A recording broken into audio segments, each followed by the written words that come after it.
You. Do we have quorum, Bridget? We do have for 1, 2, 3, 4, 5, 6. Yeah, and if Lorraine is online, but she was gonna call in. Yep. Are you online, Lorraine?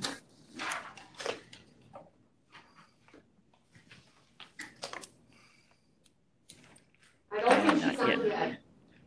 yet. Somebody just came on. Somebody just joined. Lorraine, is that you? Yes, this is Henning on the phone. Hey, welcome. Thanks. Okay, I'll call us in order to the February 6th that feels like April 6th meeting. So, could we have a roll call? Yes. All right. Chair Catherine Schneider. Here. Vice Chair Kimberly Cronk. Here. David Hirsch. John Holstead. Here. Connie Russell. Here. Thomas Boo. Jim Catlin. Here. Kathy Clark. Here. Lorraine Henning. Here. Paul Malucci. Here.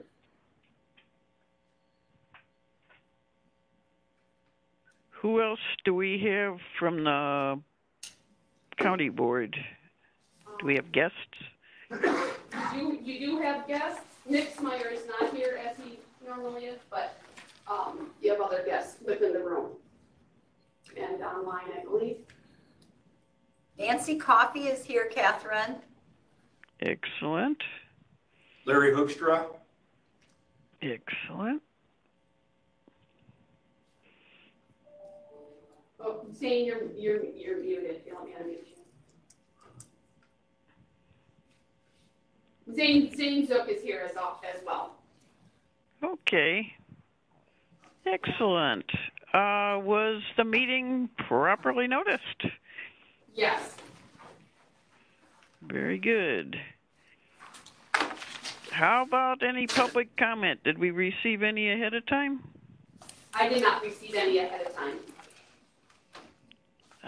Do we have any public comment at this point?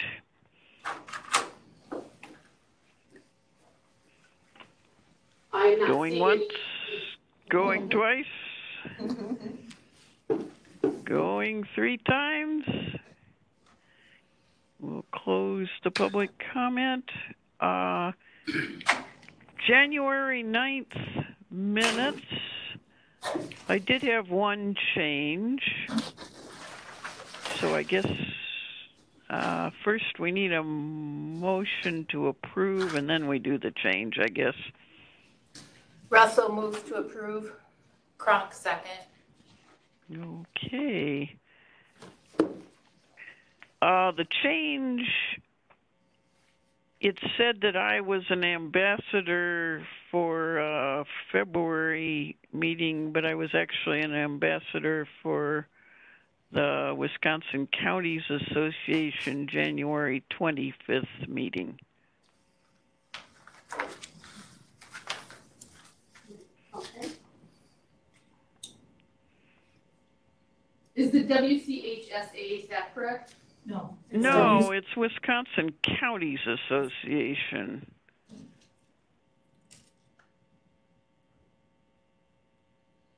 It's kind of pushing some of the same stuff that the WCHSA is pushing, but also some other stuff. So it's parallel but different. I had another item. Okay. I'm wondering if under announcements, instead of warming house, maybe is that a reference to the community haven house and whether or not we should use the actual name of that? We can change it, but in my notes that said it was. That's what it was, okay. But I can adjust that. Maybe we should add Haven House in parentheses or something so we start calling it the right thing. Mm-hmm.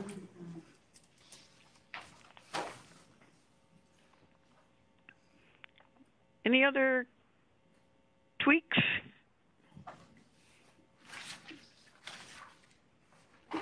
All in favor of approving as tweaked, say aye. Aye. Aye. Aye. Opposed? And on to our director's report. Well, good evening, everyone. Happy February. And I'll look to you to see if you have any questions today from the report that was put together. This is Supervisor Folston. I have a couple questions. Yep. Number one, on page 6, I see that it's identified that there's 183 referrals to the restorative justice, from the county employees. Did I understand that correctly? Yes. Yeah. Okay. Out of the 259, can you just explain what that process is? I was thinking it was more from the school systems and other places such as that. Yeah, so I was hoping, and I had asked if I could get more of a breakdown, because I do know that a lot of the 183 referrals are coming from System of Care, which is that collaboration between our department and the Eau Claire School District. But I wasn't able to get the number of, or further breakdown on that of the 183, how many are from System of Care and how many are from our youth justice workers. Those would be the two main areas that we're referring from. And then it would also be good, and I'm hoping to get that information to you, where those 70-some referrals came from in the community. I'm not sure if it is the schools, law enforcement, but I can get additional. Because just the way it looked, I was thinking they were coming from just the internal social workers, but that's not the case. Is that correct? Well, the majority of them aren't coming from the school systems? The majority of the 183, I believe, are coming from the System of Care. Yeah. So it's really kind of a prevention program at the school district level. When kids are having behavioral issues or truancy issues, they're getting referred to System of Care before they come to, and hopefully to prevent a referral to our workers at Youth Justice. Okay. I had another question on page 7. I see that there was a large jump in the Child Protective Services for January. Is this a normal practice in January that we see that? This is the first year that I'm on the committee, and I'm just wondering. Which area are you talking about? Let me just see here. I got to see where my notes had taken me here. The top one, the Child Protective Services report received 159. Yeah, and one note I would make is I think the number is even low because of the turnaround time for this board report. We had to run the report on the morning of the 1st, and there were quite a few, up to 20 reports that had been received the 30th or 31st that were still waiting for a screening decision. So I think when I run February's numbers, that January number will actually even be higher, because those, I think if reports haven't been screened, I don't know that they were included in that report. But that is a really high number. We don't typically see it raised that much in January. Usually September, October is a little bit lower, and then we usually see a spike in November, December. And this year, November, December was down a little bit. So I can do a 5-year average and just compare it. I was just wondering if there, like I know that in the past we would have a lot of psych admissions in August as kids had to transition back to school, things like this here. Yeah. I was just interested, is there anything we can do to get ahead of this? If this is something that commonly happens in January, that's the only reason I was asking if that is a common jump in January. Not this high, I would say. Yeah. And I don't know, we could also run the report to see the referral source. It sounds like the majority of them were concerns with substance abuse. And so I don't know how many of those reports came from the school versus how many came from somewhere else in the community. So we could look at the reporter source as well, but yeah, is a higher than average number, I would say, for January. your question with regard to looking at that pattern. So we, as Terry said, we do know that there are times where I anticipate there might be an increase.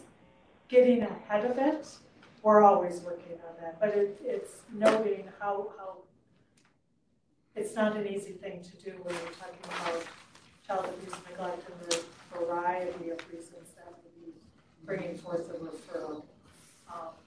So know that we're always thinking about that because Sure. we do anticipate that we're aware of that pattern that does occur. And some of that pattern occurs, especially in the fall here, because kids are back in school. So you have more mandated reports, mandated reporters assessing and making those reports. It feels a little different here in January that we had that spike. As Terry said, sometimes it's in November or December as you're coming up to the holidays. Yeah, usually the first month or two back at school, there's not as many reports, but once they seem to be more familiar with the students, we do tend to see that spike in November, December, but not necessarily just in January. And then I on had a page, question on the Adult Protective Services. At one point, I think the text said something like they thought a lot were screened out because of limited support. I wasn't quite sure what that meant.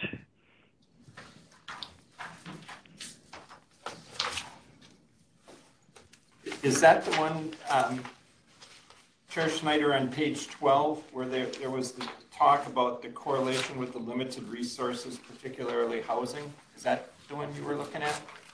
Yeah. So I think that and Ron or Luke can respond to this too, that it might be, it's not necessarily meeting the threshold for Adult Protective Services investigation.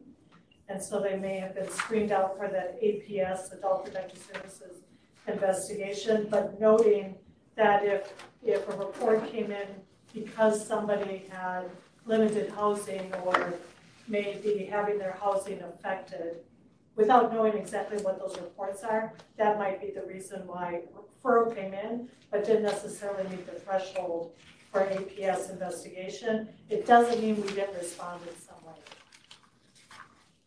We are seeing more and more self-referrals for individuals who are struggling with housing, who are not able to find housing. And really for some of these individuals, it's not that they can't afford housing, it's that there's no housing available for some of them. So they'll refer to the program. We assist with what we can, but and we don't have any housing programs currently through the county. And so we partner with our community agencies to help assist. So if there is not housing available, that's a reason to be screened out. Is that accurate or not? Depending on what that report comes through as, I can't speak to the specifics of what the reports are saying, but there's a certain threshold that they would need to meet in order to move forward with an investigation. So just because you don't have housing doesn't make it an Adult Protective Services referral.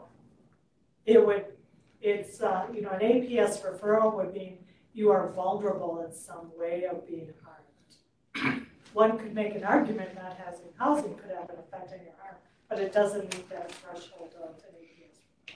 Oh, not having a house loan. I don't know, Ron, if you have. Yeah, that's more of the referral reason. Limited housing or limited support available to the person is creating the crisis for why the referral came into the agency.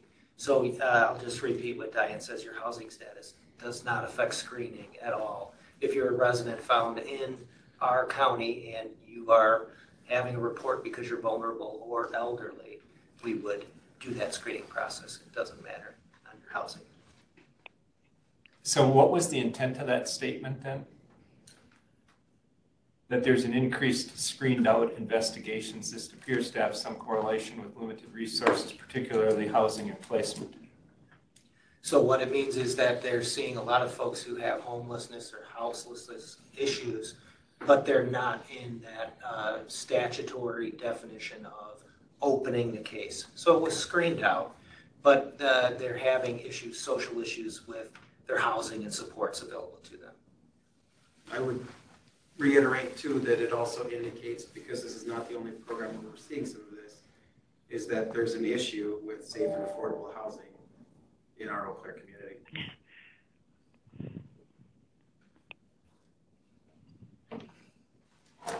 Before we move ahead, Catherine, I want to let you know that David Hirsch is here, Oh, great. just so you're aware. I had two other questions on the report. One is JDC back to full operations now without COVID restrictions? So in other words, if they can take it up to their complete census? So they're following the guidelines by the secure detention guidelines that from other secure detention facilities. So we will follow up again at the right before the holidays. They were still following the recommendation for all of the screening processes that are being recommended from a safety and a public health recommendations that they've been given in the type of facility that they are. So do any of them drop off similar to ones like dropping off in February now for economic support? Are there sunsets on these restrictions? So we're working with them to see, they are checking into with the advisement for secure type facilities on how to be proceeding. So we hope so, but we also need to also be responding. There will be still some protocols put in place, I'm sure, are left in place. So we could give that update at the next meeting on that specific issue if you'd like. I would. Okay. And then my last question is related to page 10. I see that some of the positions that were, the 4 additional positions that were approved for crisis are starting to be filled. The first one I saw was filled on here.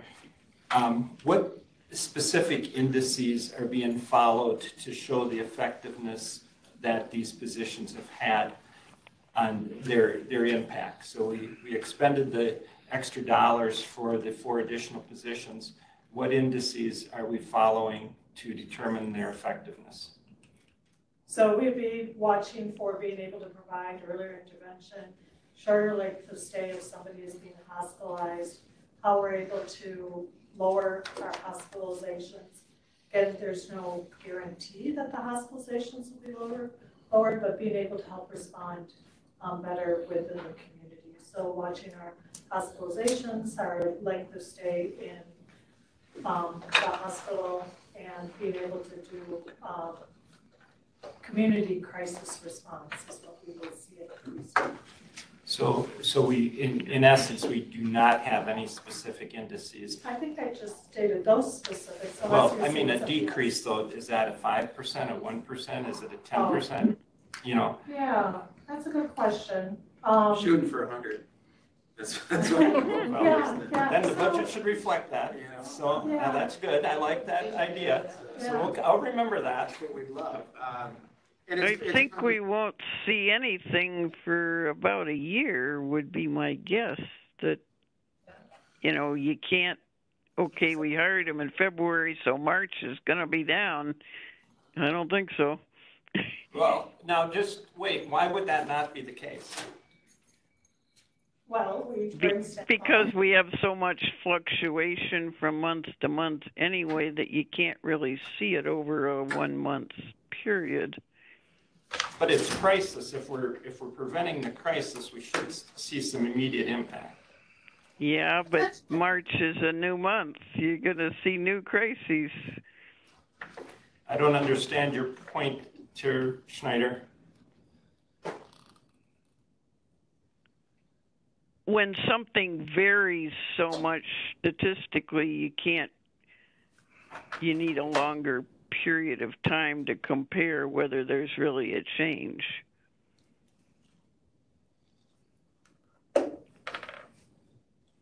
Maybe somebody else can make that point better. I don't know, this is Kronk, I don't know if I'm making the point better, but I think part of it is like, kind of like the instance with housing, what we just talked about. So you might see an uptick in one area, and I actually appreciate the comment highlighting, yes, we've had this uptick, but it's really this over here that's kind of the root cause of why this is happening. So I think crises is no different. I appreciate your, want and the goal to have it be reduced. I absolutely agree. But I think it's beyond also just positions. I mean, if I don't know if I'm stating that more holistically. Well, I mean, this costed the taxpayers hypothetically $400,000. So what is their benefit they're getting for that $400,000 is my question. You're saying the return on the investment. Mm-hmm. And I appreciate that. I do appreciate that. And I guess if, like the others have stated, if somebody's hired, I don't know the timeline of when that. Yeah, and I'm just asking, what are we watching to see that? What would be the success? Yeah, exactly. Measures of success. So, just to let you know, Chair Schneider, Supervisor Coffey has her hand up also, but before she goes, let me just say, what we are watching all the time for that investment to be impacted through our hospitalizations and placements and reduced length of stay. We are seeing some reduced length of stay in placements already, and we are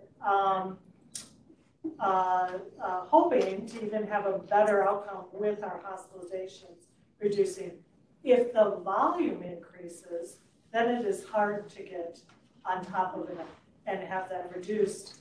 And so we, tracking that volume, it becomes, so if more of our community is needing that service of crises than what we were having before, we've also have experienced that here in Eau Claire, that increased volume.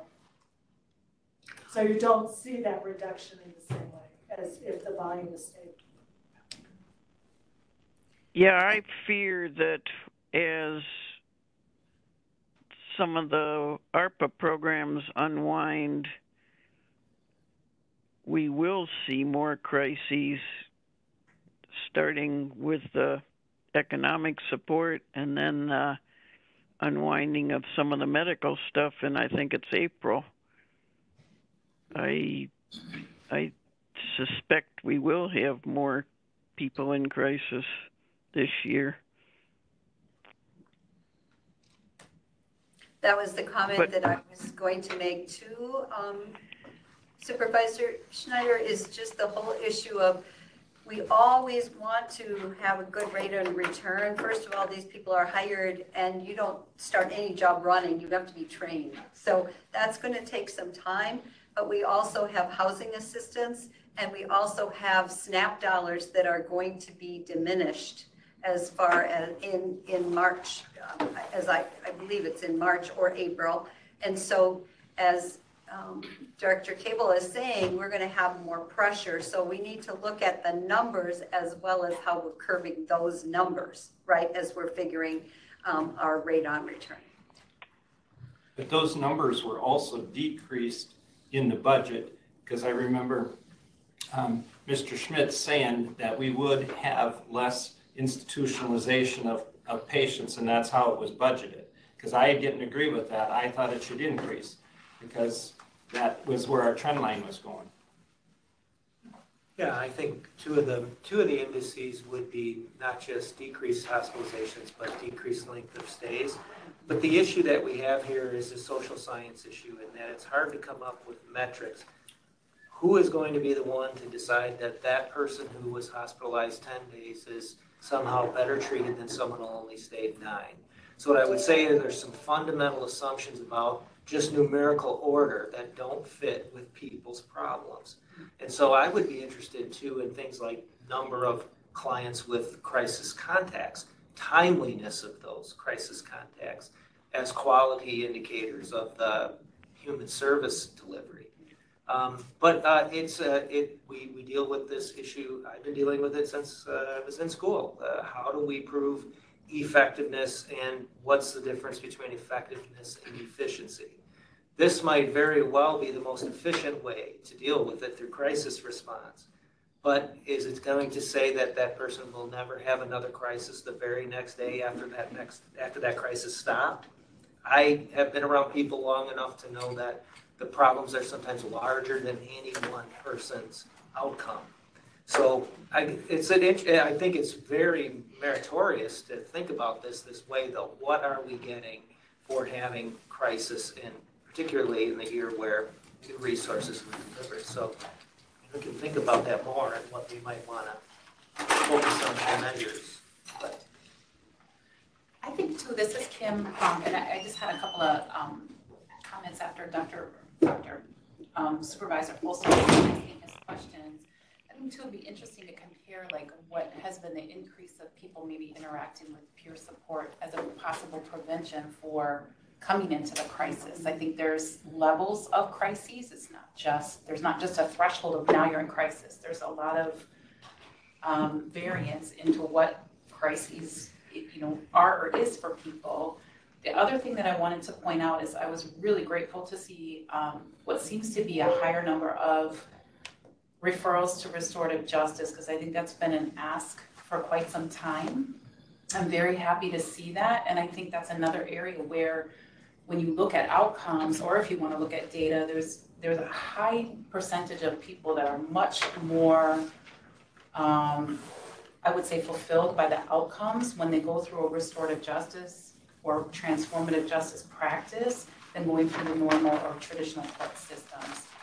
I would say for the 259 referrals, just as a comparison, when we did our 6-month jail population study that I believe came out, I think it was the summer of 2019, at that time there were only 22 or 23 restorative justice referrals for adults that were interacting with the court system over a 3-year period. It wasn't 22 a year, it was 22 over 3 years.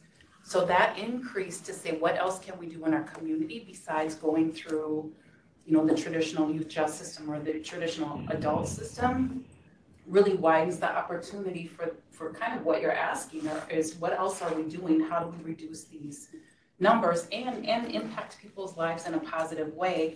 The other quick comment I'll make is I think it was on page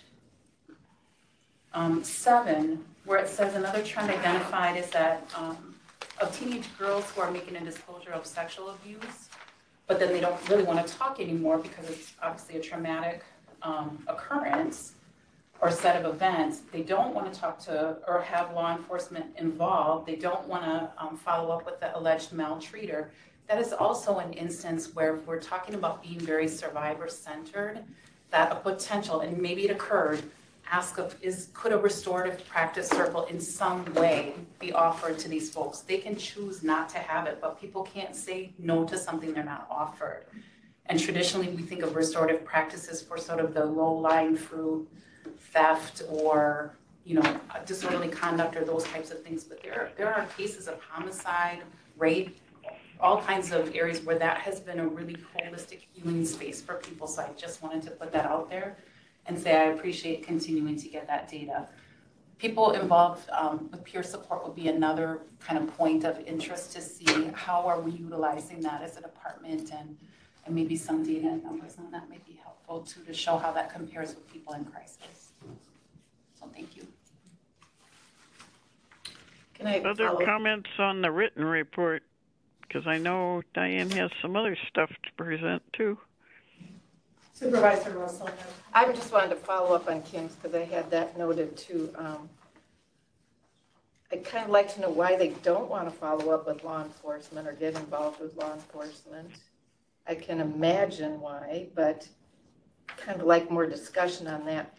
But then if you're working with the children and their families to explore options and community resources, maybe this goes to what you were talking about. What are the community resources that might be available to these teenage girls?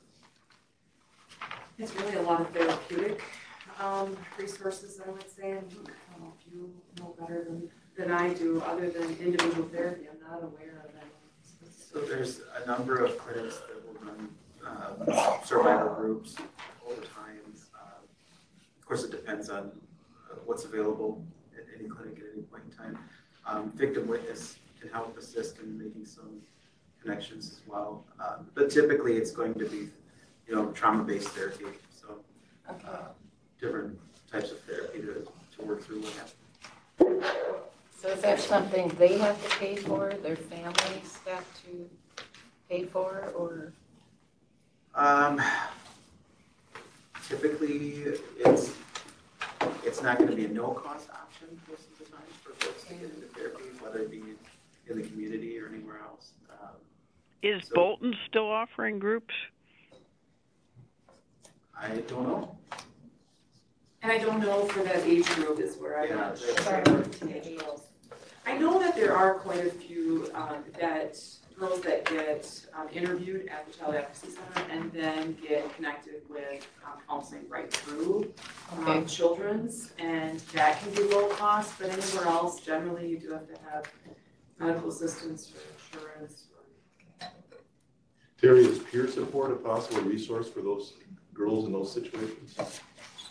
It could be, if they're eligible. Typically, peer support that I'm aware of is only right now available if a child is enrolled in CCS or CLS. Is that accurate? Yeah, and there's other venues for peer support too. The one of the issues that you run into as well is that when you have somebody under age 18, you have a parent that has to give permission or sign a release in order for somebody to access that. And sometimes, depending on what happened and with whom, that can be a huge barrier. I was just curious. I mean, if a girl's hesitant to open up about something like that with law enforcement or whatever, maybe a peer support thing, they might open up to something like that. Right. Law enforcement means they're going to file a report against potentially a family member or something, right? And it might be discouraged from doing so. So maybe something like talking to others that have been through that trauma is helpful. So are there any programs in the school systems to help these ladies with this here? I mean, any type of program that is offered? None that I'm aware of. None that I'm aware of either. I mean, there's school-based mental health, but I don't know of any programs. There's school-based mental health, and then of course some schools contract directly with different clinics to have providers come in and provide therapy to students on grounds.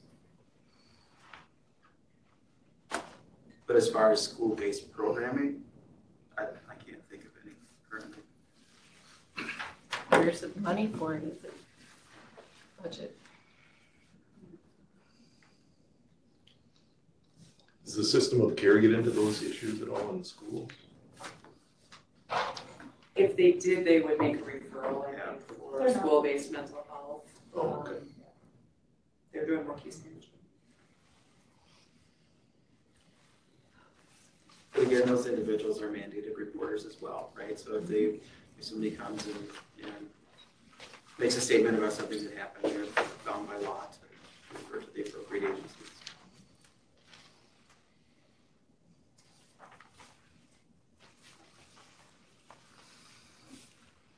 I've got one comment and a couple of questions, and I'll be quick. On page 11, there's a blurb about all the therapists in the clinic doing EMDR training.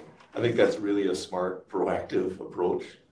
I mean, we're all operating this in the trauma-informed care concept these days, but there's still a lot of folks running around there with PTSD, and I think that's really a smart move. I tried to get that training long ago, but I never worked in a place where they would put up the money for it. So, well, again, that cost has changed considerably. Oh, really? Now, yeah. So we're able to move through that training with anywhere from $200 to $300 per person to be trained. I know, right? So compared to where it was even just 5 years ago, it has changed considerably, and that's the whole fidelity package of the EMDR. So that's amazing. I'm really excited about that opportunity.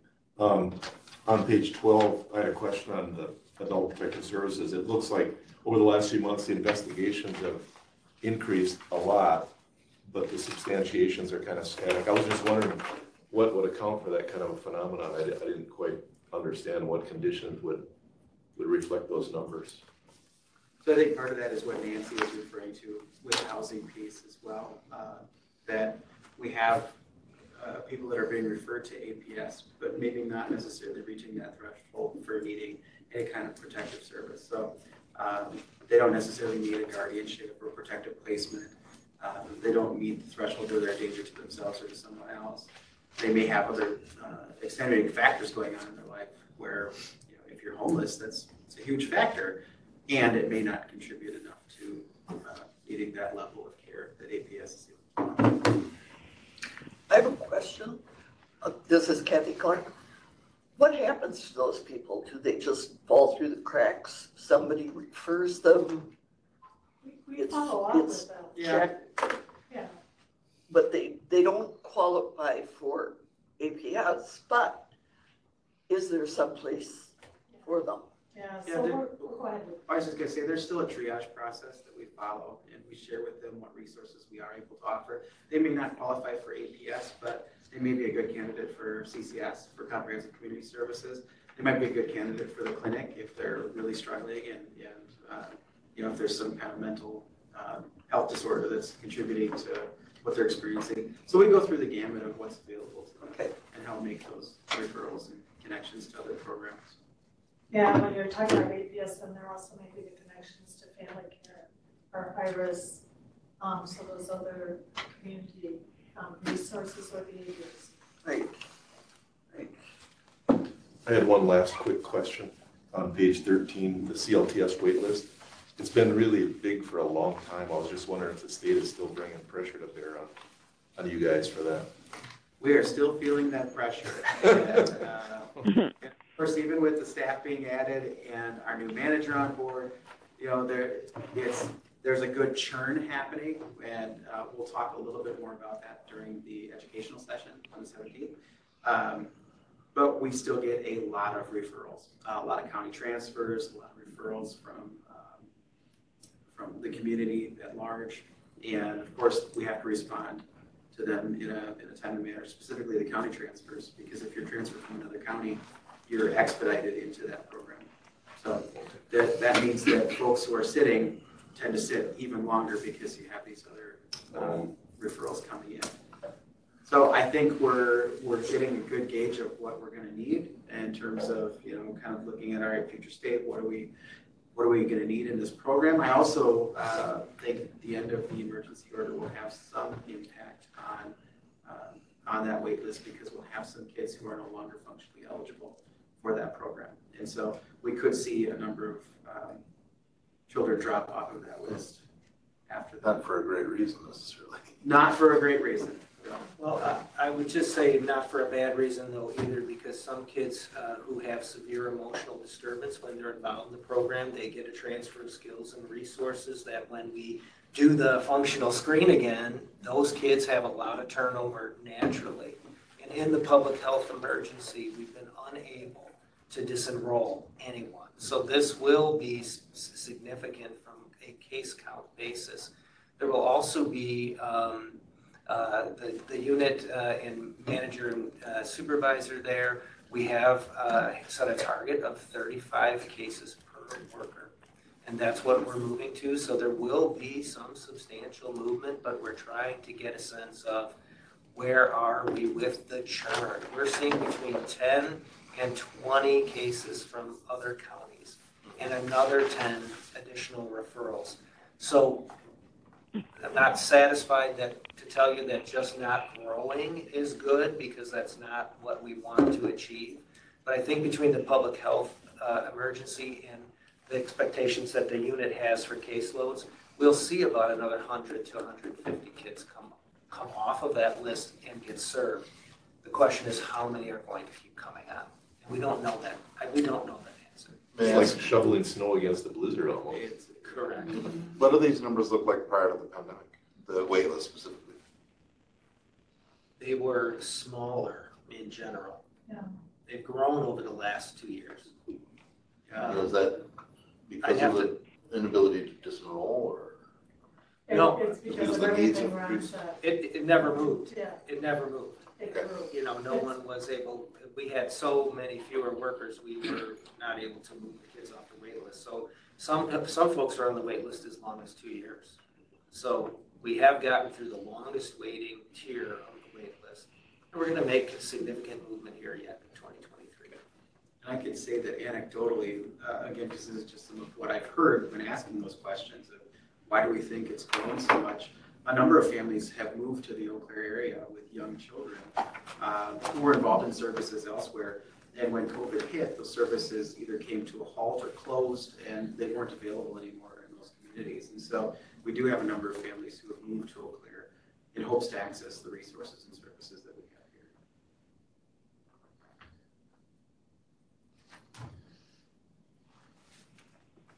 here. Okay. Thank you, really good questions. Appreciate all of what you've asked.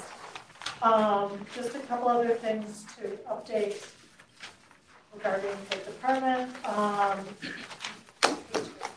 So as you know, I hope you'll know, we will have an education session on next week, right? Friday, February 17th. It will be virtual. It is much easier for us to record and have everybody be heard. We hold that as a virtual education session. And this will be on our behavioral health program areas. And then we will assess if there's any additional, ask you if there any additional education that you would want. So at our March meeting, we will ask that question so we can be prepared for anything else that you might want to touch base about. This is Hirsch. I found the first session really effective and great education. I think I don't know who was all able to attend it, but I'm sure that the recording would be helpful as well. Yeah.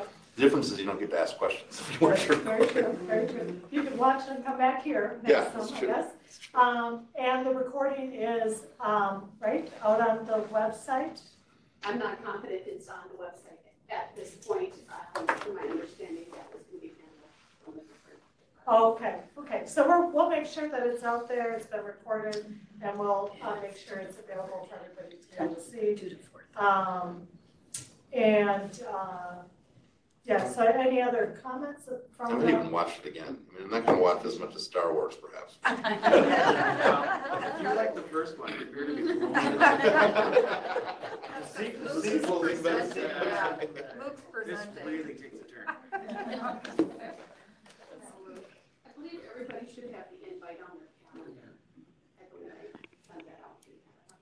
And it's open to all county board members to be able to. Yeah, that will be posted.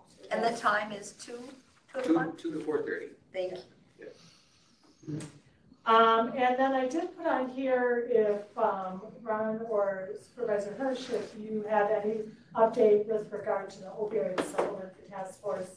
My notes of the next meeting is the 22nd, prior to the county board meeting.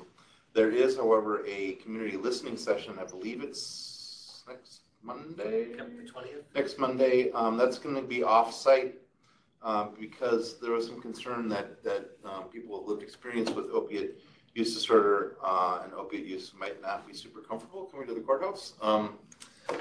That was brought up, and I think it's a good point. So, do you know the location of that? Yeah, it is going to be held at the Roots, which is a service organization that's in Altoona. And that address. They actually are in Banbury Place. Yeah, they're Banbury Place? Yeah. Is that still Altoona? No. It's across from what is across from? Kind of by the community table, kitty corner. Banbury, the big old Uniroyal place. I was looking at the address listing for them, but. That's their office, business office or something. They have moved. Okay, so we can confirm, just because I may be giving the wrong information. It is at the Roots, though, is the organization holding. They had an open house not long ago that a bunch of us Oh, attended. okay, so That's where all the rooms are. Yeah, it's a beautiful spot. In Banbury? Yeah, they In just Banbury. moved right in. Yeah, it's nice. It's listed as a learning opportunity because it is a chance for people to hear from the experiences of folks who are recovering and or moving through opioid addiction treatment and supports. So if you are able to attend, it certainly looks like a good, concise presentation on what's happening in our county related to the opioid epidemic. Would you send that out? Yeah, it is, I'm reading it, that it is invitation only. I think that anyone here would potentially be an invitee. It's just not open to the general public, I don't think. But yeah, we can send Well, out. I would guess that they would like anybody from this board, so Absolutely, maybe if yes, I think we maybe if you could send that out to the board and threaten us with dire events if we told anybody. yes. All right, well, thank you for that update. We'll keep having that there just to allow for any updates or conversations from this group. And then as we indicated, the recording, we'll make sure that it is set up. I think we have Samantha to get that on there, and we'll let everybody know how that's set up on from the January's education session, and then the one next week will also be recorded and put up there. And then just followed up with from the education session and providing the links that were talked about from economic support as information. So just shared it through this update.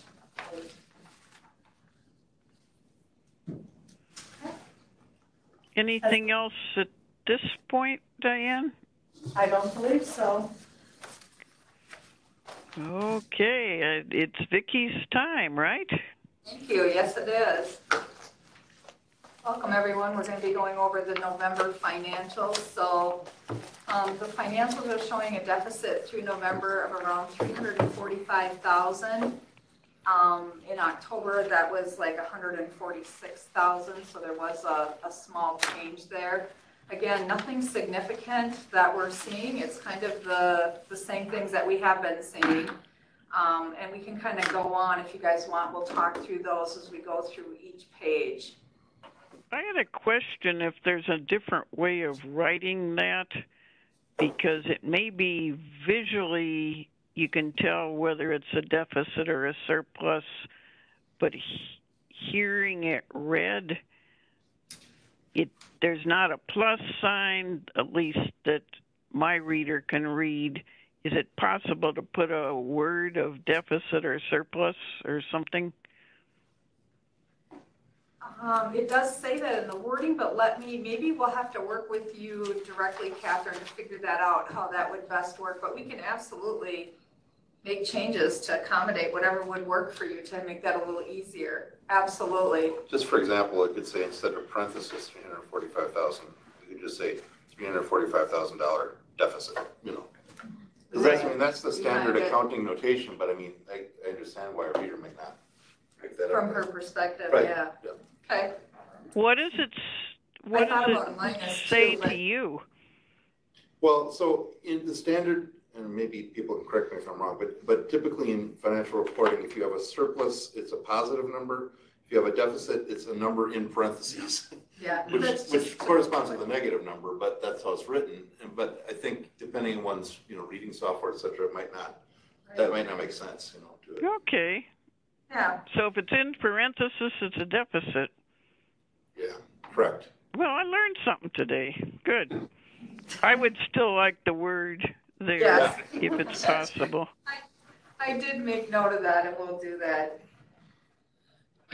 We'll put either a surplus or a deficit behind it. It is. Maybe we can eliminate the word deficit down the road. Even better. Bridget, do you want to move on to the next page? The next page is the non-CCS financials. Again, as you can see, our revenues is where we're continuing to just lag a little bit. We did have a savings on the expense side. And that is so the savings for the personnel and the payroll budget went down a little bit because again, we've been hiring some staff there in that November, December timeframe. And our overall contracted services deficit also went down just a little bit. So, but again, the biggest thing right here at this point is our revenues. And that's mostly right at this point been in our CRS and crisis areas. Any questions on the non-CCS financials? Well, I continue to come back to the fact, what I mentioned last time, that at the November General Board meeting, we said that the best projection was that this department was going to be at a $5,000 positive. That was what was shared at the board meeting in November. And that's where I'm anticipating, I know at least myself, and I would guess the fiscal department and budget and finance is anticipating this to happen. I know when I asked at the previous meeting, Director Cable, you said that you thought that we would still meet whatever we had set out because there was nothing that you had noted that had changed. This was a big jump. This was 200,000. I know you referenced that as a small. That's not small to me, but you know. We're not done yet either. We have a long ways to go. So the question I will again ask is, at the end of the year, we have one more month to report. Are we going to be where we said we were going to be at the November general board meeting, which is going to show a surplus, or are we going to be in a deficit? And if we're in a deficit, how is that being reported now to the Budget and Finance Committee as well as the general board? So we're reporting each month on where our on our These are just financials, estimates. Yeah, and it was a range we gave. And I will still stand by that range. We are going to do another update to give another estimate to finance. I believe that they're asking for another the next update week or two on that. And I can appreciate your question because it feels a bit like a roller coaster right now. And those who have been on the board longer know that we go through this roller coaster because we wait for these revenues to come in from the state, Department of Children and Families, the way in which some of those dollars come in. While we make some estimates, some additional dollars are not reflected then until that December budget. And even when's the first time we look at this? March, December? Yeah. We'll look next month at the first one. round, but So that's the first round, and this will go on until July or August. We'll just look at the first round, and we're still reconciling and waiting for those programs to be reconciled. We do some very, very conservative estimates for trying to predict, and that's how we base our estimate that we gave. So I don't have there hasn't been anything significant. While I don't disagree with you, 200,000 is a lot of money.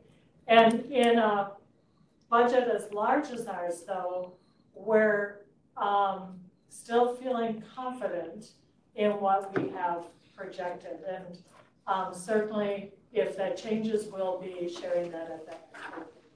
So I know that the estimate here is the 345,000, but what is actually not collected at this point is the 2.2 million. Is that correct?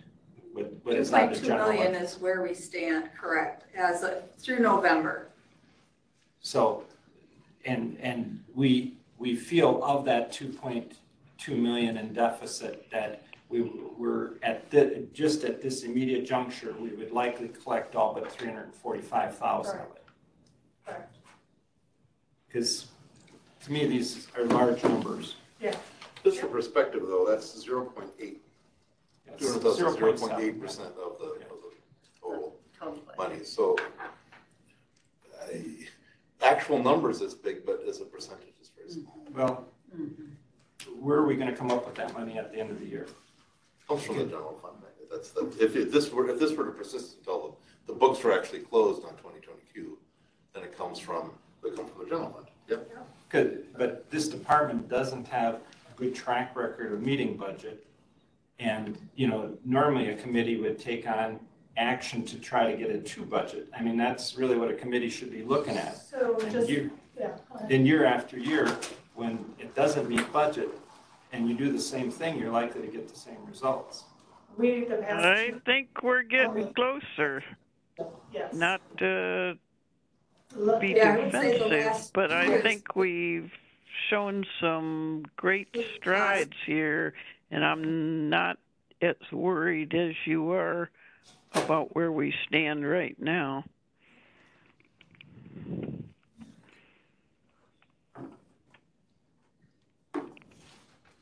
Any additional questions on the non-CCS?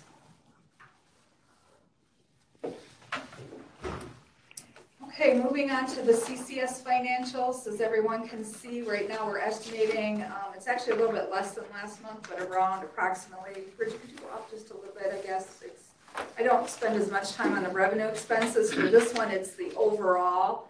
And overall, right now, we're expecting to end the year at a $200,000 deficit, which if you look at where we were last year, we had a 1.5 million. And again, some of this reason, the reason for such a big swing is because we received the CCS advance payment.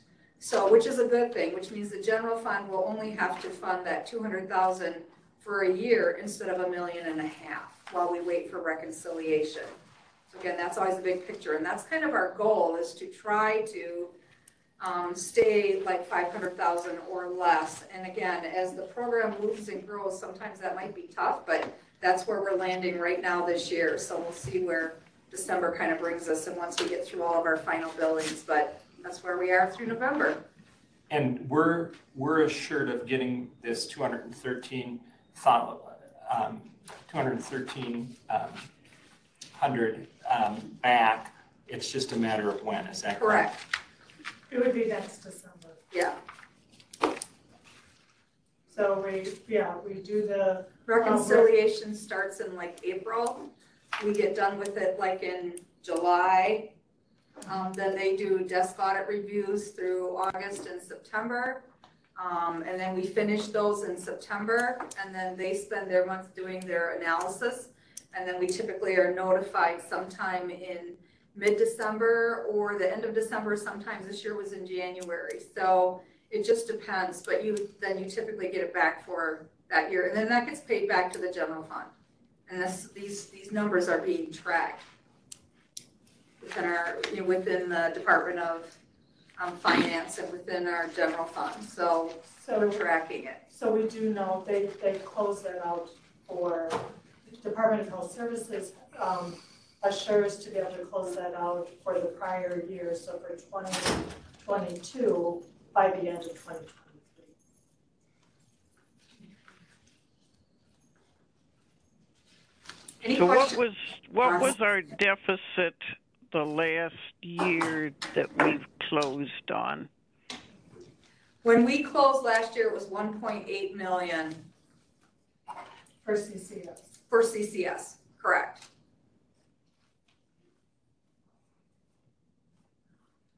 So we did receive I was thinking of the overall departmental. Oh, last year?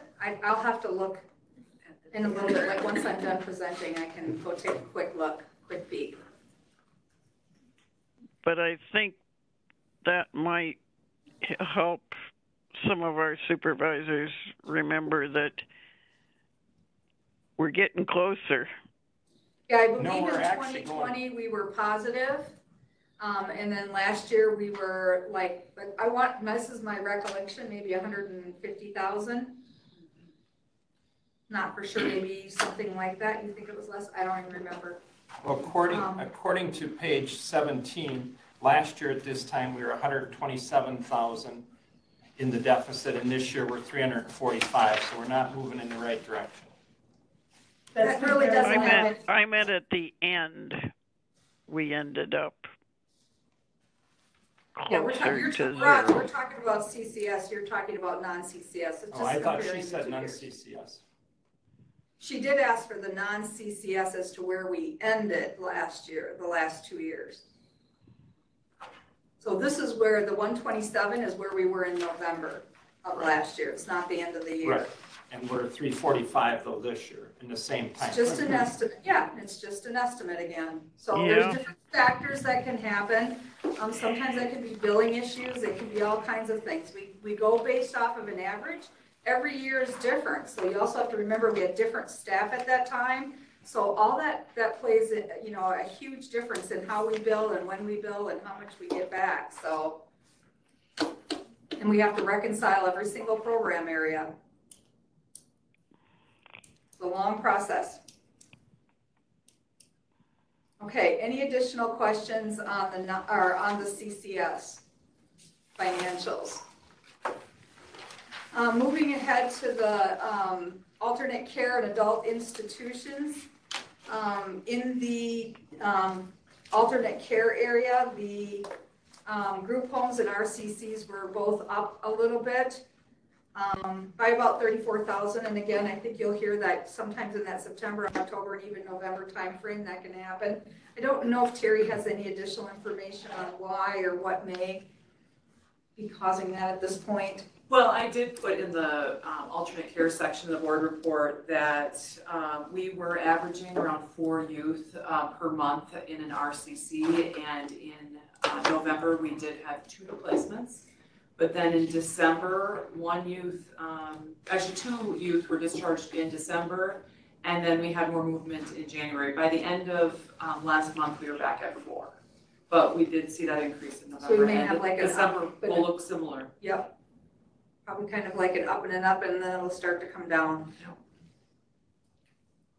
The Institute for Mental Disease for, as you can see, Trumbull County is 26,000 over budget. Winnebago, the actual cost there was about 100K for November.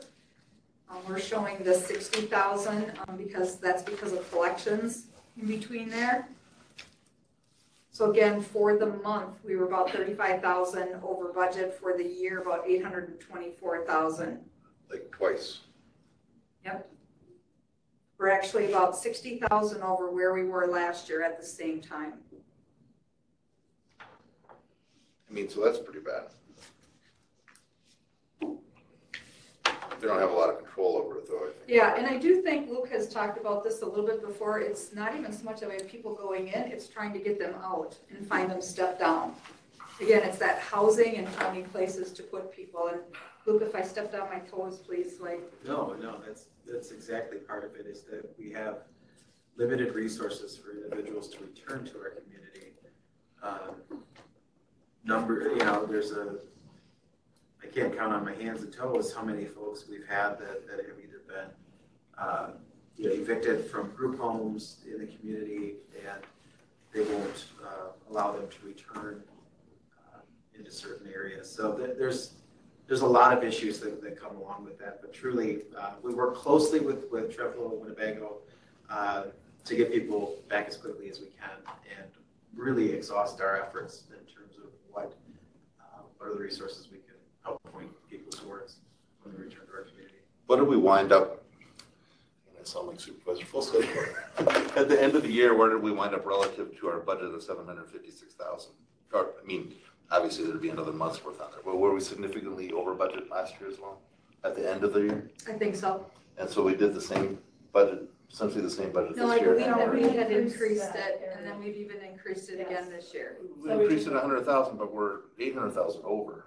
So not enough, and I know we've talked about this one, this particular area as an area of concern with under budgeting. And the answer has been, we think there's enough, but we now have 2 years, unless there's something gonna happen in December. Yeah, so we took a 5-year average, because we do see these ups and downs with these areas. So if you just look from year to year, you're gonna do better by able to take a 5-year average of individuals going in and out, the number of days that individuals are there. And so that's how we have based our budgeting for this, and we did increase this area of the budget. So again, we're doing our best projections and trying to work to be able to decrease it and get people to. What's the budget for 2023? Offhand? I can't. It's not 1.7 million or something.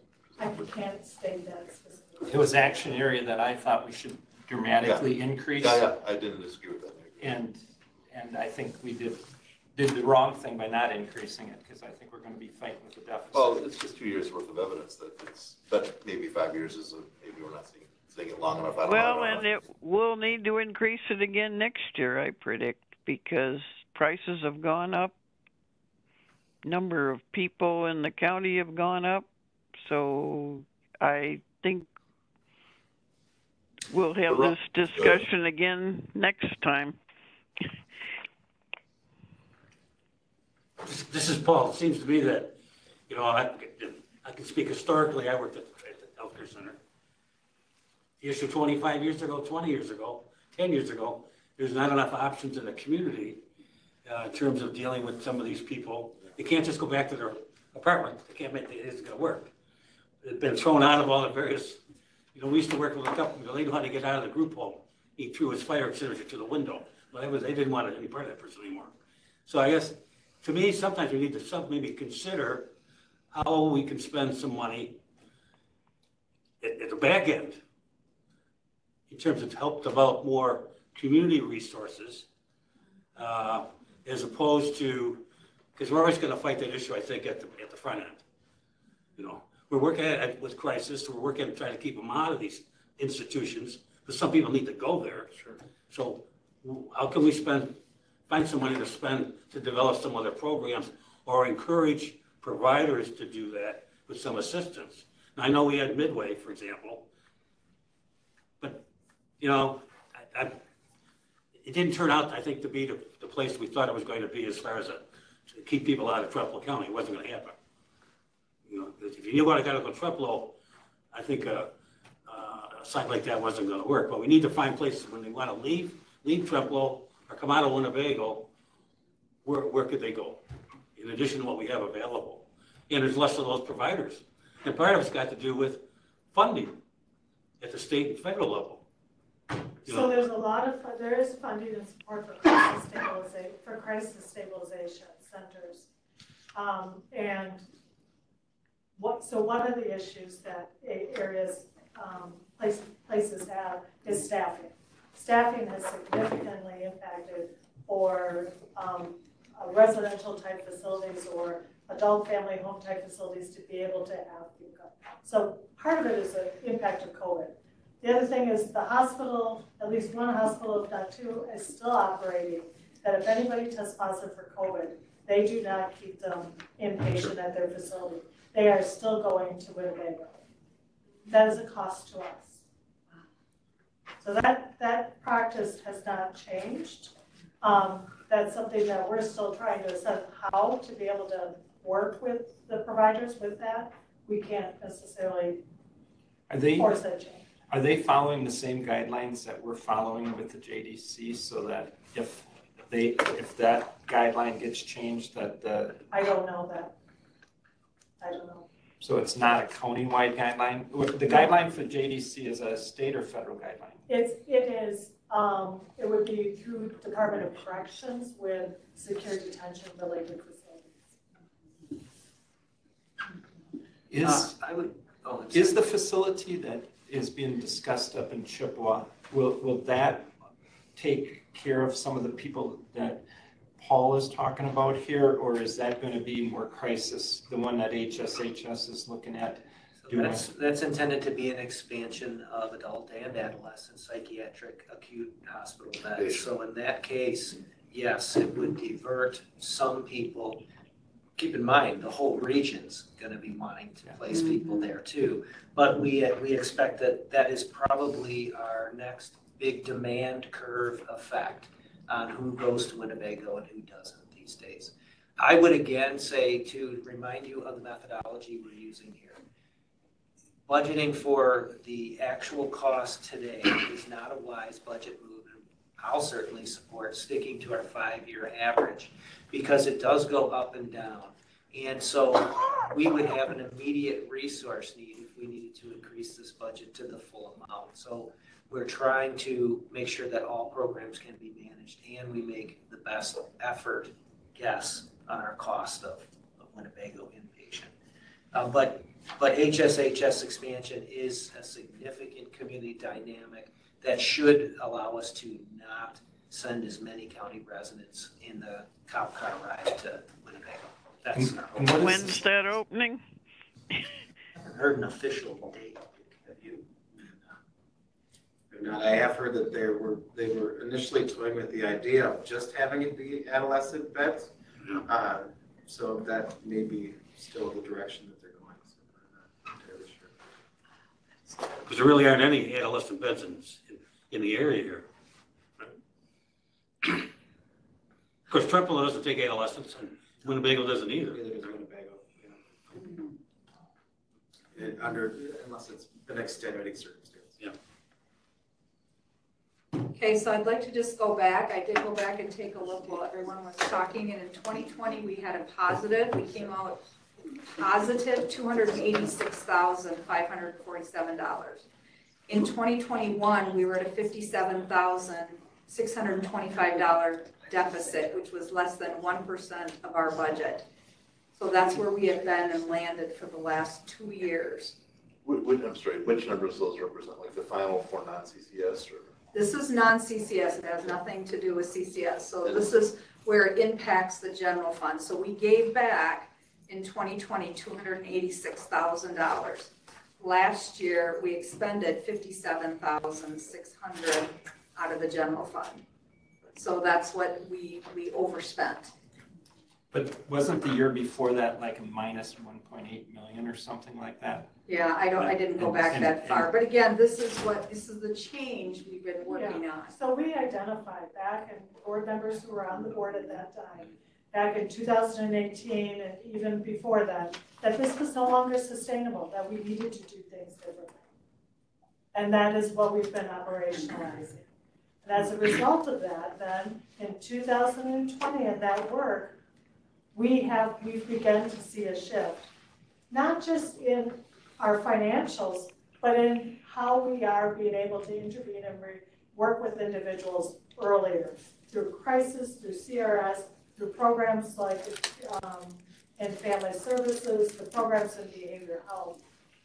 And that has had an impact in our overall operations and fiscal outcome.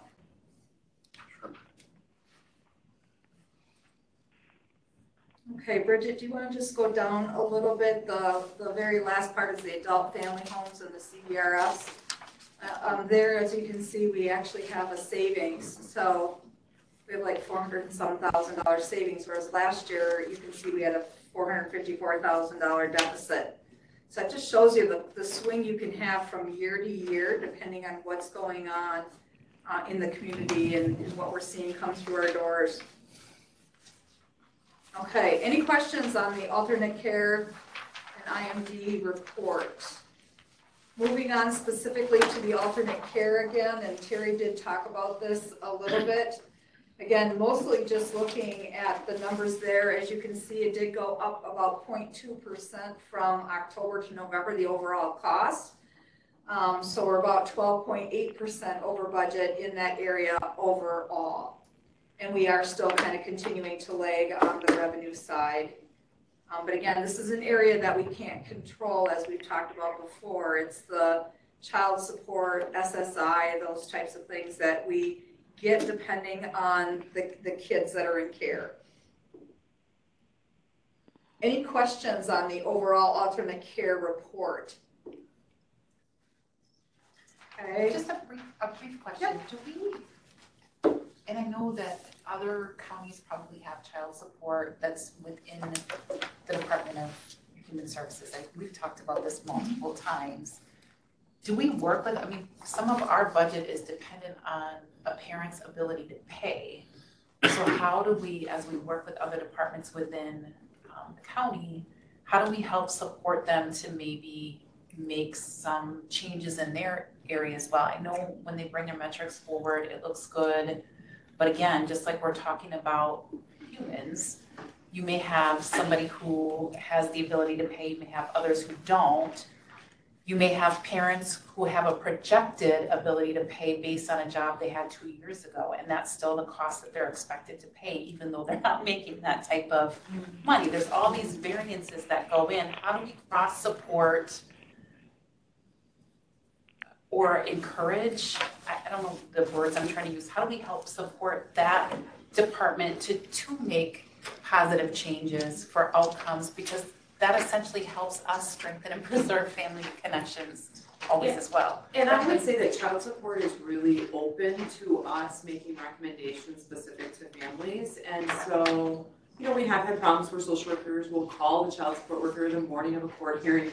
And so we've been working with them to really streamline a process where we come up with a decision here at the department, and then we have a supervisor of child support that we talk to, and sometimes we schedule a meeting to talk. And I would just say that they are very open to our feedback and willing to make changes, as long as we're planning ahead and not contacting the day before.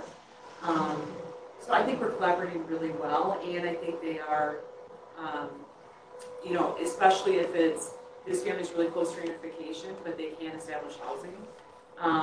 They're really open to that type of a discussion. So I don't know, Ron, you've been in meetings, I think, too, with child support. You know, there's a lot of research right out of the University of Wisconsin about the value of making these collections at all.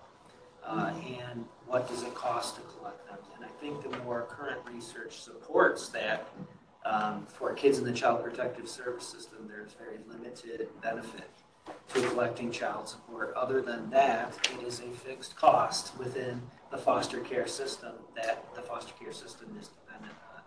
So we may have changes in this law in the future. As of today, we make decisions to waive this if it's necessary to waive it, i.e. a parent needs to have child support deduction to, just like Terry was saying, set up first month, last month, and a lease to get their child back in their care. We certainly have the ability to waive. The relationship with child support also occurs electronically through the EWIS-ACWIS, the child welfare information system that we have. So there are certain circumstances where a child support referral is mandated. And if you're on Medicaid, a child support referral is mandated.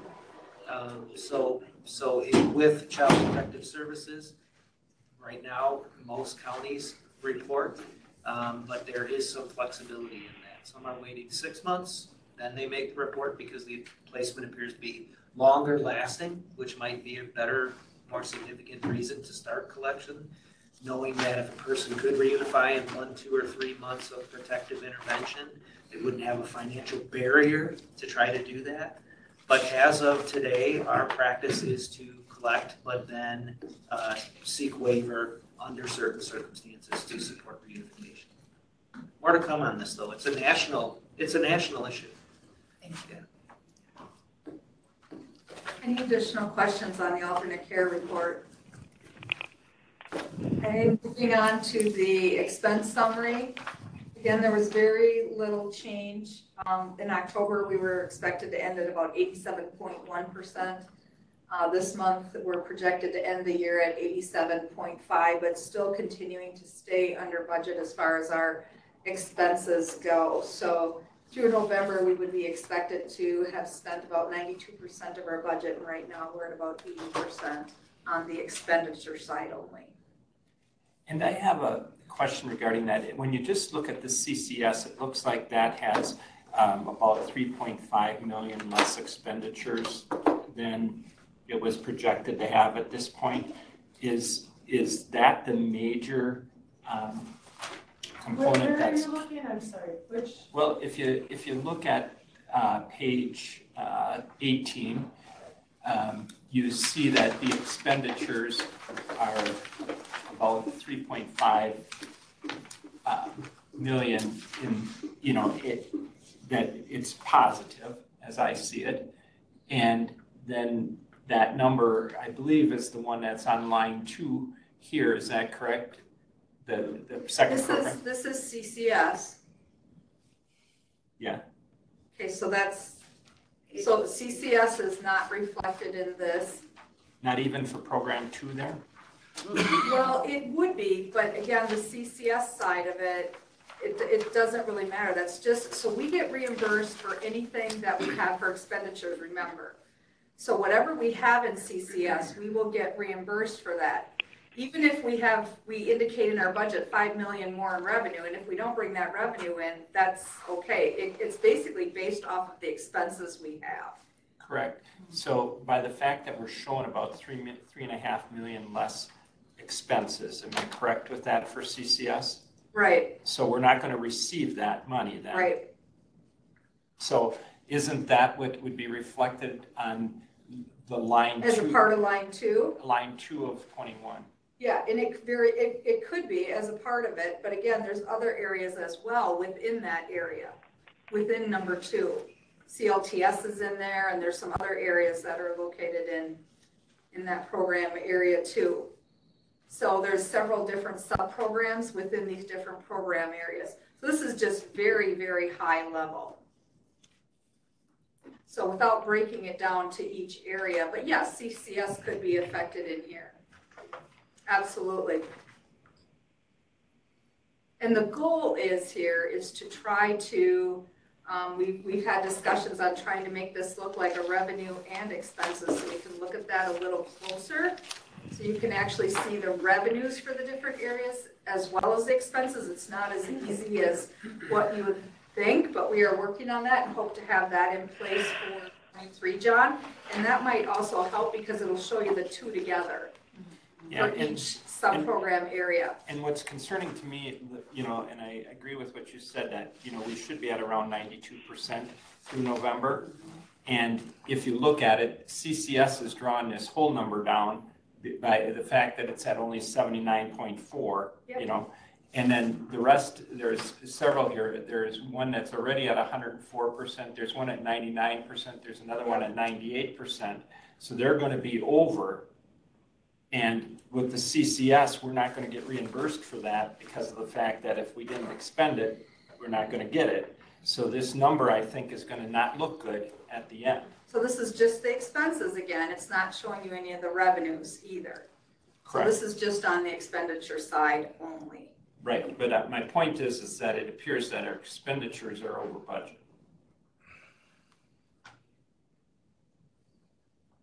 Yeah, it's not, but yeah. So when they're at 104%, that's not over budget? Well, those are in the different, again, they're sub-program areas, and you have to remember at the end of the year, we also, as we go along, so here's what will happen at the end of the year, and this is the part that gets really complicated, is that we take those expenses now, and based on where we have revenues, there are some areas that we can shift expenses because of the various different types of block grants and mental health grants that we get. So we are shifting the expenses around. And so this is again not where we're going to land. So that's the total 87.5%. Right. It is important to remember, as Vicki said, that then there is the revenues that help offset the expenses in these different areas. This is just a real high level look. This is where this is at. And it also reflects under Program 1. Yeah, gosh, we should be concerned because this is an area that's addressing children who are being maltreated and youth justice. We have to respond to that. In each of these areas, we have to give a response. And then we look at how we're able to do that. So this is just expenses, and we also know that we have ways in which we are then helping to offset with different revenues in those program areas. But does that last column not the expected end of the year percentage? And the current is the third column from the right? So that, for example, the total is 87.5% of the end of That's the year. That's just where we're annualizing it. If we were to end, right so now, just looking at the expenses. Not 99%, it's 91%, for example, in program 4. And you expect it in another month to be at 99.4, right? Right. Okay. That's correct. This is where, if we continue to spend like we did in November, that's all it's saying. Through November, we just annualize it, and we look at it and just say, overall, we expect to spend about 87.5%. Right. Now, we'll see what December brings and what we have out there for expenses. Through November is the third column from the right. In terms of that's the budgeted, and the actual, adjusted actual is November. The year-to-date. There's a monthly. I'm looking 96.1%, 72.8%, third column. That's the adjusted actual. That's through November. Right. Yep. I think it's just important to note that differences between the operational side of CCS for the calendar year versus the reconciliation in the year later process that occurs. There are two accounts in our system. So we talked earlier that CCS looked like it was at about a projected $232,000 deficit or draw on the program, meaning we're waiting for that for next year.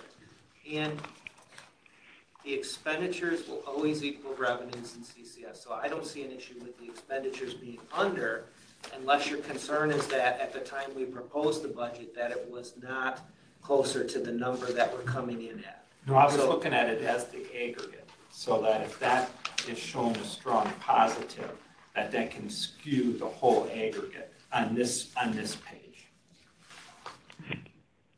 You mean the reduction of expenditures, though, is what we're talking about, right? So a decreased expenditure there, you think then the aggregate would have a net impact? There's more expenditures in other areas because there's less right now showing in CCS. But again, we also do the budget, and we do the budget in the various program areas, but we have the ability to move the expenses around, and the budget is just a plan.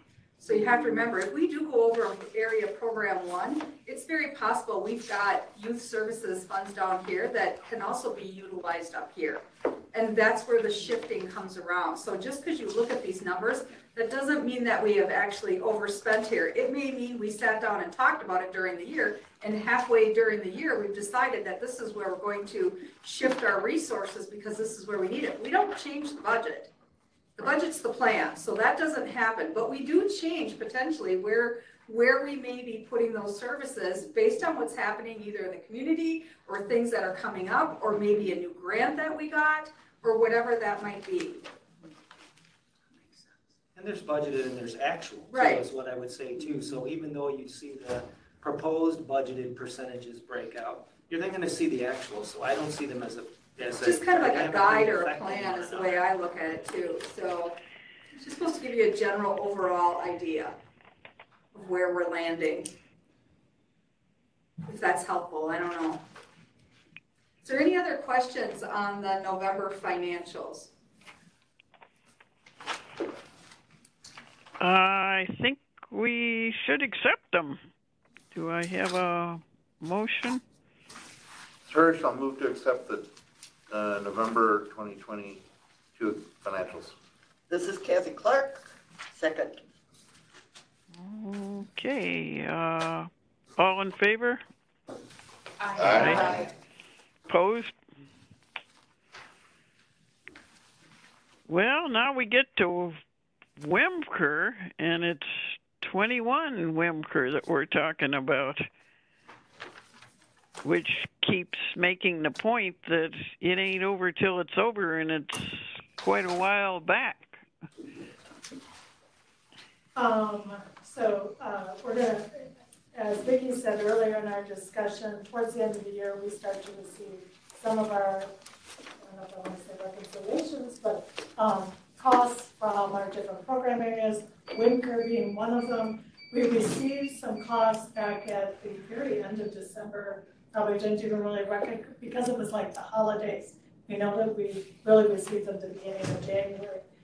And we had some questions about what we received. So I'm gonna let Vicki kind of share what we received and that where we are in our process with our WIMCR settlement. So there's a couple of different things. One is there's the CCS reconciliation, which falls under the WIMCR. And for those that don't know what WIMCR is, it's the Wisconsin Medicaid Cost Reporting System, WIMCR for short. It's the state system where we submit all of our costs and then we receive those funds back a year later. So there's CCS and then there's all of the other behavioral health programs. The other behavioral health programs is basically a pot of money that's shared across the entire state with all 72 counties. Depending on the cost that we all submit to them, you receive a portion of that based on your costs. So that's what we get back. And it is sent back to us like in different, it's sent to us by the different program areas is what we get. So that's one thing. And so that is a little, there really isn't a lot of way to know if you've gotten back what you expected to get back because you don't know necessarily. However, when we got there, but there is a different way. So there's a couple of different things. So when we received our CCS Wimker allotment, the amount we were supposed to get back this year was about 1.8 million. We received about 900,000. So which right away we were like, okay, what's going on? So we started reaching out to the state. The state has been doing some looking into some of the reporting. We've had 2 meetings with the state to find out what exactly is going on. This is not actually just an issue with us. It appears to be kind of either countywide or sporadic countywide. We know of at least several other counties or statewide. But anyways, they have realized that there's something wrong with the way they picked up our costs. And so, and this is again across the entire state, every county or at least some counties are reporting discrepancies. So we met with them and they currently are going back through all of those costs. We can kind of see, I mean, besides just the amount, we can go in and actually see that, because what they're paying you for is the difference from what you got paid from Medicaid to what it actually is that you've spent, you know, for the entire program. And so they do that by picking up all of the hours that you submit to Medicaid, and then there's all these formulas that they go through. So again, we don't really know a whole lot at this particular point in time. We just know that they've recognized it, they're aware of it, they are looking into it, and they are recalculating it. So of course our first thing was, oh my gosh, are we gonna have to wait like a long period of time before we get the additional funds? And they're like, no. They realized there was a mistake made, so they actually use a company that actually does all of their data analysis. And so they are in contact with that company. That company is going back through everything. And then as soon as they get through all of that, they told us that we will all be getting information back on what those additional cost settlements are. So yeah, so they recognized an error was made somehow in their methodology or formula approach, not just with Eau Claire, but other counties. They reopened the process up, which is unusual, is what I would say for them to do. And they will be making that settlement with us soon. They know that this is a pretty big issue for counties. So we're regularly checking in. We just received that update about a week ago from them where this is at. And they are recognizing that this needs to be adjusted, that what they indicated as their settlement was not correct. So we're waiting for what the final settlement is. We were really hoping we would know that by today because they were acting pretty quickly on all of this. But my hope is that by our next meeting we will have an update. This is Paul. How comfortable do we feel we're going to get that 1.8 million? I would assume we will, but yeah, I mean, yeah. I don't see any reason why we wouldn't if there's a mistake there. So now what could happen is if we don't, there's what they call a pickup session. So then you go in and you compare what they submitted, what we have, and we go in and take a look, and we may have to do something. But at this point, we can't do anything until the state is completely done. I'm just too cynical in dealing with the state in terms of they can come back and say, well, it's only 1.2. No. Yeah, They have a home. so they is doing that. It is, what I would say is that in this process, they before we even contacted them, they recognized there was a problem. They didn't say anything right away, but yeah, they didn't tell us that. We were trying to figure it out. Working on the problem. Yeah. So we, our advocacy with them, they opened up the session. We said, you cannot wait until the pickup session to be giving this to us. This is not fair. And so they are actively looking at that. I do think that if they didn't feel that they were able to respond positively with us, or, I mean, I can't say this is exactly what they're going to give us. I don't think they would have approached it this way. They would have said, no, you'll have to resubmit within the pickup session and see what you get. So there is an issue and a problem that they have identified with how they conducted the settlement process. So we can expect another update next month. Yeah, oh yes. Is Good. it safe to say we really don't have a $7.1 billion surplus at the state? It's more, because they kept all of our money. Because they didn't pay it all out. Correct calculations here. So. Before we form a lynch mob, let us move on. I have a question, Chair Schneider. So these funds, are they maintained in the DHS department, or do they, when they come in, do they go to the general fund? Because they're from 2021, and I'm assuming the general fund paid all the expenses. It goes to the general fund. So, Yeah. so whatever. For the CCS would go. So whatever this is, you know, because we know what our general fund balance is now. Yeah. It can only improve upon that. It's not going to. Correct. I didn't know if it was impacting it in a negative.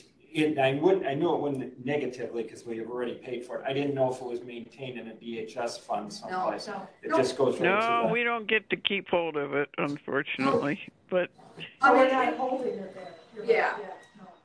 Yeah, they are not holding it or anything. So, yeah, so it's just a matter of time. So if everybody can hang in there and not have heart failure, and we'll in the meantime kind of hopefully they act on this, because again, I think they do realize that it's quite an issue. And again, there's lots of counties, I'm sure, that have been affected by it. So we'll let you know as soon as we know. Any questions on that? Okay. moving right along. We got curious and we got a review here of who do we give 10K to, at least in December. We got and I appreciate the list of acronyms and all, which made it a little more understandable of who we're paying. I don't think I saw Trinity Equestrian on that list. Did I just miss them, or?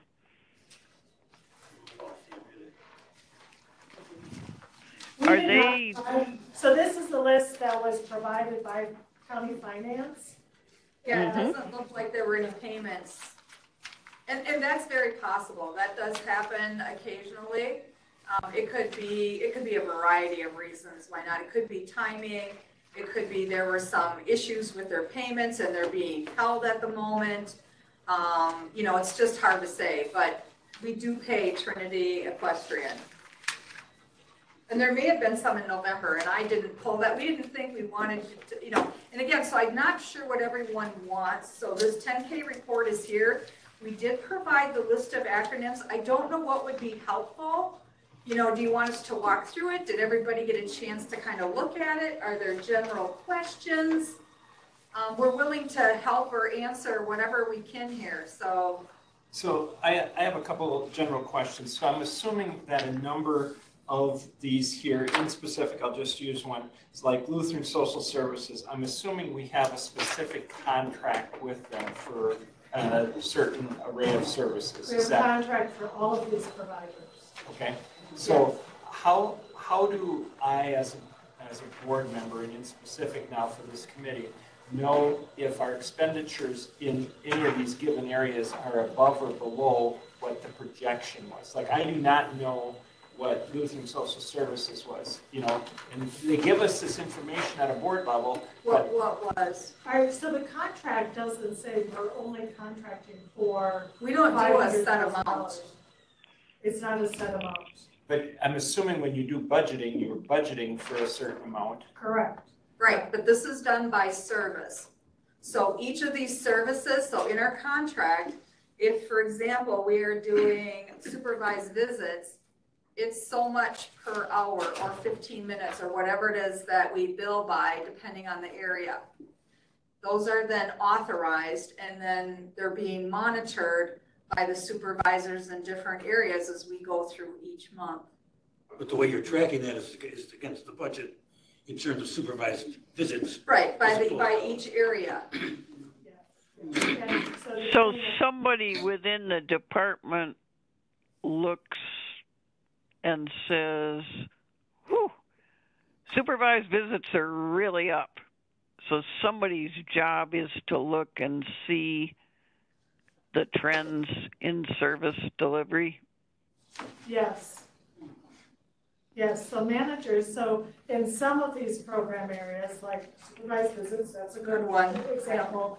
In that area, Terry and or her managers are watching how that is going. Now, we still are required to have that provided, but we're also assessing that if it's going way over, how we need to be able to respond or manage with that program. In some of these areas, and LSS, Lutheran Social Services is a good example, there may be CCS items in which then that's how that's managed is managed, again, with that service and that individual, but it wouldn't be a set budget per se, because they may be, we may have more individuals requiring that service. So one that consistently hits, that I look at here, is Collier Clinic. So that one has a very large amount of expenditures. So I'm assuming when we brought psychiatric services in-house, there was a projection that we would decrease some of those services that we're outsourcing. Is that a correct assumption? Yes, yes. So, but Collier Clinic, the type of services that they're providing is very specific. And it is not, it is different. Some of the services they provide is different than what we provide. So once again, just looking at that program where we brought the psychiatry services in-house, which I think is a great idea, how do we monitor that it's meeting the objective, both of meeting the service needs as well as staying within what the projections were for cost and, decreasing these other outsourced areas that we're not doing both of them, I guess is what I'm. Yeah, so, and then Ron and Luby Terry, so our internal psychiatric services are mostly, almost predominantly, serving adults. Not all, there may be a few children there, but then Collier is providing a different type of service for kids and families. And we have one prescriber who works with children out of 3 prescribers that we have in our clinic currently. So do, when I just look at the amount of dollars that we send out to Collier Clinic, is that an area that we're looking at expanding into for the county so that we don't have to outsource all this? I can add to it. I don't think that there is a direct duplication here, Supervisor Fulstead, because the clinic services of psychiatric medication prescribing or med review are primarily for our mental health adult clients. So those are folks in CSP, those are folks that are receiving meds by prescription through other programs that we have. And Collier is doing many different things besides just a psychiatric service.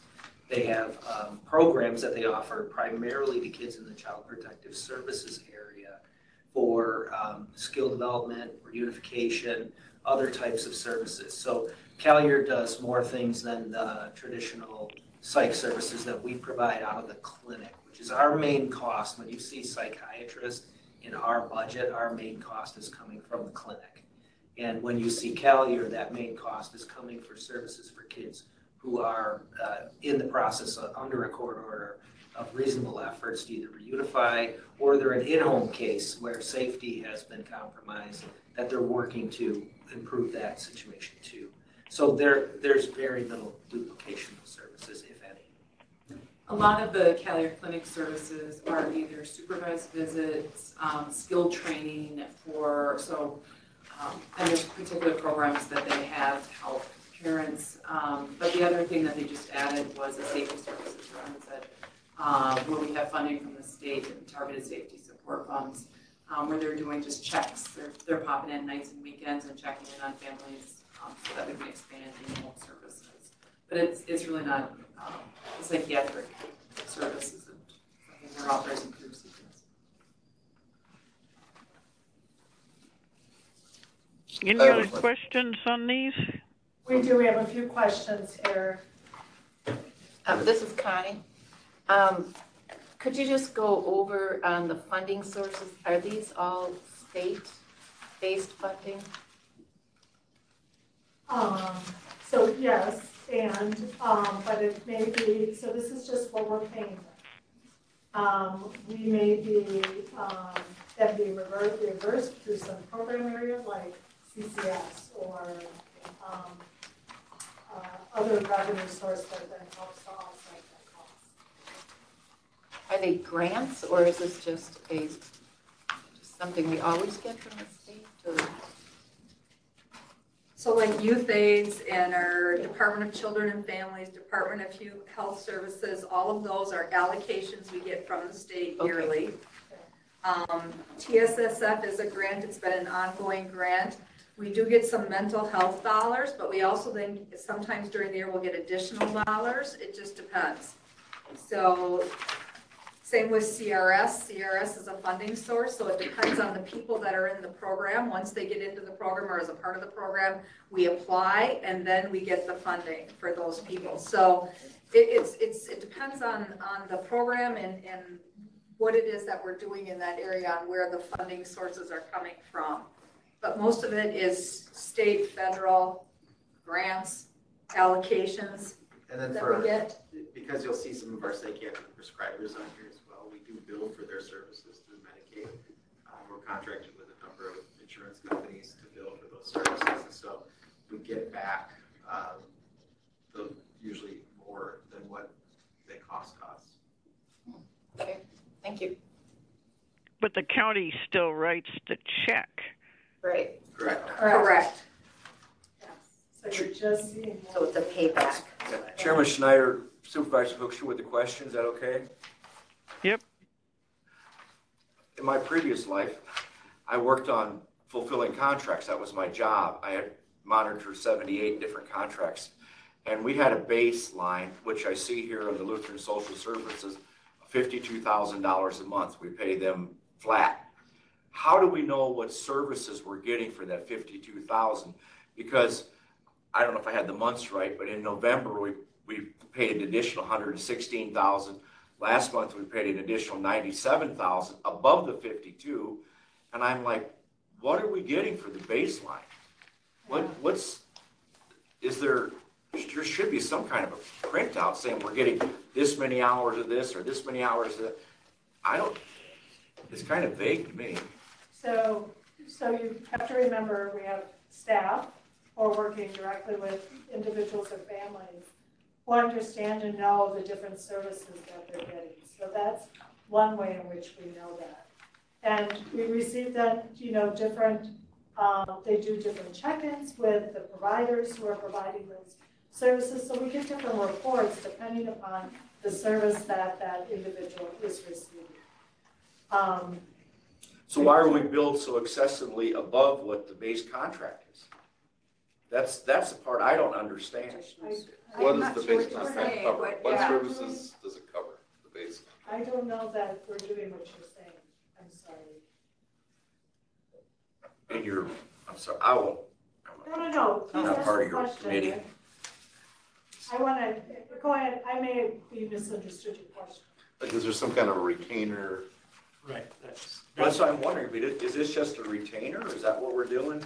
What we're paying these individuals? For the $52,000 a month. Where are you seeing 52,000? On page 12. At least it is on the 12. Lutheran Social Services, November 2022. CTC Services, 52,000. I don't know if I have the same printout as you do. So that is one service that LSS provides. We have so many different services that we buy from the same provider that I don't think one is a baseline. Are you looking at this, at the 10,000 report? Is that what you're looking at? It says Jack. He's looking at the November one, though, he said, not the December one that we had provided. He's just looking at a different one, of course, and it depends on the time of month. So we have some 1/12 contracts, remember, Diane? Yes. So that's what some of that is. Yeah, and I don't mean to be confusing here. No, nope, you're not. So do we have a retainer with Lutheran Social Services? No. So we do have still some historical 1/12, meaning we pay the same amount every month contract services. There's very few of those in the department. But for these costs that you see listed here, they're not close to the do not exceed amounts of the contract. These, even though they might look like larger numbers, they're all under contract. Any service, we have to use the state purchase of service contract agreement, which specifies the units that are to be provided under that contract annually. And if we come to a pass where we are hitting that do not exceed, we would amend that contract. So we're within all of our do not exceed amounts. And the differences that you'll see here in any 1 month could be utilization. It could be that it's an additional service that was billed in the same month, a month behind, right? So there could be a number of reasons why that's. I do understand that, it just seems to me like there's quite a So I can tell you what discrepancy one of them is. One is the supported home on Session Street. So we pay them $57,000 a year for the Session Street for some of our clients. That's $4,700 a month, almost $5,000 a month for that. That is to support, I believe, some of our, is it CSP clients? Yes. Correct. For our very mentally ill clients. We also have intensive in-home that we pay. I mean, there's just a variety of services. So I'm trying to see what else it is that stands out. I don't know if there's any other that are, that's the only one that I can see that is like a lump sum kind of payment. I do believe the clubhouse is in there. That's like $30,000. But this is, well, but again, most of the other services, there's By an the hourly, service. there's an hourly rate set, and they bill based on the hourly rate for the agreement. So the other thing we were paying for the first few months of the year was also for Midway, and we paid that through April. So we were paying for the Midway Crisis Home, for them to run that home, and that amount was quite a bit. It was, I think, 40-some thousand a month. But all those dollar amounts though would I have to look here for go sure. into the expense on each in the budget. Was That's 41,000. how you total Correct. expenses. That was for the crisis stabilization house, the Midway house. This is another report that all you're seeing is the expense side. There's no connection to budgetary figures here. You would have to go back to the budget, look where that service is located in the budget, under which program, sub-program area, to see the budgetary guide. Well, another example would be at Trumbull County Healthcare Center. There's so many dollars a day is the agreement on the contract, and then it's based on how many service days are provided, how many people are there. So that the contract could, you don't know, you have an estimate of what we're going to spend, but it's based on usage as opposed to anything else. Yes, that's correct. First with a question? 2 questions? I mean, so first of all, I think the whole point of us reviewing this is to kind of poke holes in it and see, why are we paying these guys, why are we paying these guys? So that's kind of inevitable, that's what we're here for. But so my first question is really probably a simple one. Why does the first couple pages all have lines through the? Those are not our department. They're the other departments throughout the county, and we don't know anything about those payments. Highway department. Yeah, it's the highway department. I don't know what they're paying. So Okay. the ones that aren't highlighted or aren't drawn through are the ones in the Department of Human Services that we pay directly. Does Well, that make eliminates sense? my other question, which is why are we paying It's not us paying. Somebody. You didn't want to know why we bought a 2017 Nissan? Company car, right? Any other questions? I'm moving us along because I hope to get you out in 2 hours. Catherine, could I just make one last thing? If you guys run across any of these and you have a question on them, please feel free to reach out, because we'd be happy to answer for you, whatever that is as you're going through some of these. Or if someone asks you a question, please feel free to reach out. We'd be happy to answer whatever that is we can, because as much information as we can give you, it's still very limited in what you see. And it's just because there's so many accounts, there's so many services. So we'd be happy to answer any questions you guys have to help you learn and educate everyone, or anyone else that asks you the question. And I appreciate, because the point of this is fiduciary responsibility. Right. We Absolutely. are responsible for these funds going out. Yep, absolutely. Are we going You to ready for a director recruitment? Sure, one moment, please, Kathy. Are we going to get this every month, or was this just an example setting? This was just an example. Okay, thank God. No, the key could change. So again, if you see something that is different or you're not sure, then absolutely reach out. But unless you want If you like it, it comes out in the packet for the county board, and it's on the website. If you like reviewing this, you can find it there every month. When I wake up, Keep that and I can't get back to sleep. Okay, so director recruitment, we got to do this.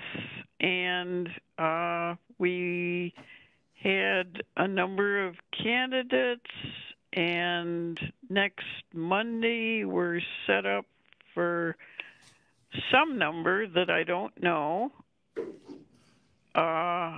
of second interviews with some candidates. And I will be at the second interviews next Monday representing us. And I saw the list of questions that will be asked, and I think they're good.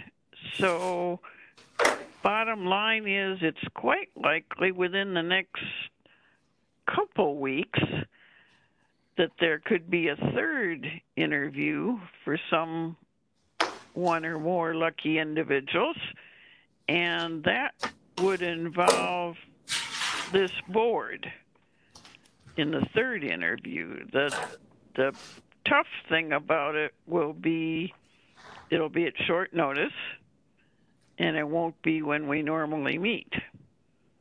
But I will get you as much information as soon as I can about it, and strongly encourage you, if at all possible, try to attend the third interview for however many people we do. Any questions on director recruitment?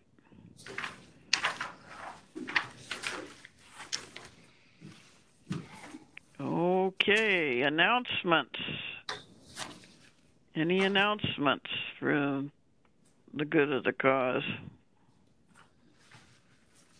Other than re-announcing our February 17th education session. Future agenda items that have come to mind.